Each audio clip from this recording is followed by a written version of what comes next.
This is my time. Yo, what's up? So I'm driving to DJ an event, and the Daily Dad, I was reading about Jerry Seinfeld talking about garbage time, and it was really hitting me because I thoroughly take advantage of and appreciate all of the moments that I get with my kids. Something that really hit me is that I have to plan my entire year ahead of time. I have to surgically plan almost every moment, but definitely every day, so that I know my availability for my clients, so that I can do events and be very well prepared for them in advance. Yeses can be hell yeses, and my no's are sorry. Unfortunately, I wish they were a hell yes, but they're a no. Calendar is the bad guy, not me. But it's through very thoughtful planning that I do that. The song from Rent came to mind, Seasons of Love. Dude, what is a year? You've got 525,600 minutes. Everyone gets the same amount. It's like the parable of the talents in the Christian Bible. They each get the same amount, and some of them had that scarcity mindset, so they just hit them. Well, I was afraid. I was so scared that I would lose it, so I didn't use it. It was meant to be used. I gave it to you to use. I gave it to you to flourish, to thrive. What can you do with it? How can you make it more? How can you use this as fuel for the fire that's already in you? Take advantage of it, maximize it, optimize it, make it grow, bring growth out of others. The thing that keeps coming out of all these conversations that I'm having is I just don't have enough time. Like, we all have the same amount of time. You got 525,600 minutes just like I did, just like everybody else. You're just not using them the way that you want to. I don't care about everybody else. Let's talk about you, because you aren't feeling maximized and optimized. You aren't feeling rested. You aren't feeling efficient. That's where I was. That's how I felt. And I just had to start working on buttoning up my system, locking in my schedules, and being very disciplined with the things that were going to maximize my time. Going back to the garbage time, Seinfeld talks about people looking forward to their vacations. They're preparing anxiously and with anticipation these great times that they're going to have. And ultimately they get let down because plans don't always go according to plan. And he's like, forget that. Forget the great times. I like the garbage time. I look forward to the times where he talks about, walking down the hall and seeing one of his kids just reading a book in their room. And it's those moments where you can appreciate them just being, or sharing a bowl of cereal together late at night when they're not even supposed to be awake. It's that moment you weren't supposed to get, but you got. Those minutes that feel like you're in overtime. Like, oh man, the garbage time moments, like where the game should have been over for the day, but the plays that happened were just magical. Those are the highlight reel moments, because there's no expectations. Man, holidays, vacations, there's so much expectations, and then we get let down. And like the song Seasons of Love, how are you measuring it? Is it sunsets? Oh man, I love vacation sunsets. You're in a beautiful place, you're in paradise. You got the purples, the pinks, all the color coming over the mountains, over the sea and the ocean. Just absolutely magical sunsets. But what, you got a 2-week vacation, you got 14, not even 14 nights because you got travel days, and then the clouds roll in. So you were looking forward to not even 14 sunsets for your whole year, and then the clouds are like, sorry, Maybe you get a couple, so your whole year is set on a couple of pictures and time lapses and videos of 1 or 2 or 3, a handful of sunsets. Come on, man.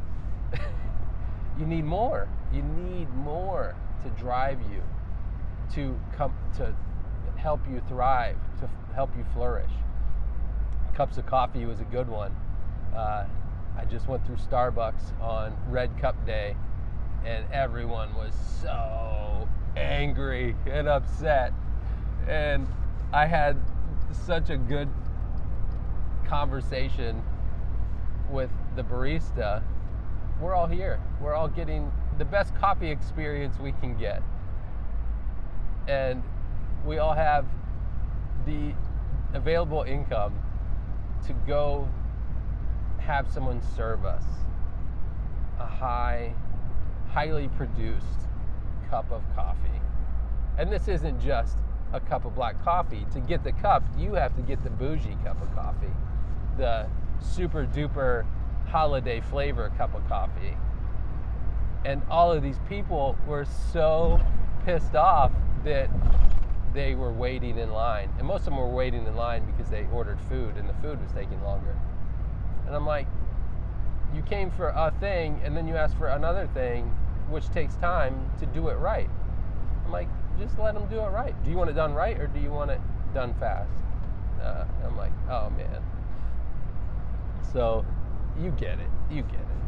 That's the point, is if the cup of coffee is where you measure your joy and your value, you get your dopamine, you get your hit of pleasure from the cup of coffee, then you judge the coffee. You judge the experience of the coffee. If the experience of the coffee didn't live up to your standards, now you're not fulfilled. If the coffee didn't live up to your standards, now you're not fulfilled. So you have to find a way to fulfill yourself, be fulfilled, and then make the cup of coffee and the experience of the coffee a expression and a part of your fulfillment. And then people will like being a part of that experience with you. Something that comes to mind is I started just 7 minutes of meditation every day. I tend to do this I have an upper room, a closet where I can close the door, it can be dark, it can be quiet. I have my dogs with me about half the time, so I was like, why am I not allowing my dogs to be a part of this time where I'm just sitting in quiet contemplation? And so I started doing it at the door, the sliding glass door facing the pond. So I'll just sit for 7 minutes in quiet with my coffee, just sitting there waiting for me. And sure enough, every time I do it, Spike comes over and gets in my lap. And now, I was gonna have a cup of coffee anyways. I was going to have 7 minutes of quiet meditation anyways. Now, both of those things have also become an expression of love and fulfillment of love, because I've invited this friend of mine into the experience by just connecting all of the dots and allowing my fulfillment to be a part of the experience, rather than what am I getting? What do I have to give? What do I need to get out of the experience? Let me just have the experience and appreciate the experience. So that's now my favorite thing, is my 7 minutes in heaven every morning I called it 7 minutes in heaven or hell, because I was literally in the closet with myself, and 7 minutes with yourself in the quiet can be hell sometimes because you got stuff to do. But 7 minutes with the dog on your lap, just adoring you, trying to give you kisses, it's heaven. It's just heaven. So, sorry for a long one, but I missed you guys. I haven't given you a call in a while, so I wanted to catch up and encourage you to plan your year. You got the same amount of days, and it's a leap year. We got a freaking leap year. You got a whole extra day. So we're going to make the best of it. We got 525,600 minutes. Let's utilize them. Let's maximize them. Let's fulfill ourselves, and that way we can give as much as we can to those we love, those we meet. And I love you guys. I'll talk to you soon.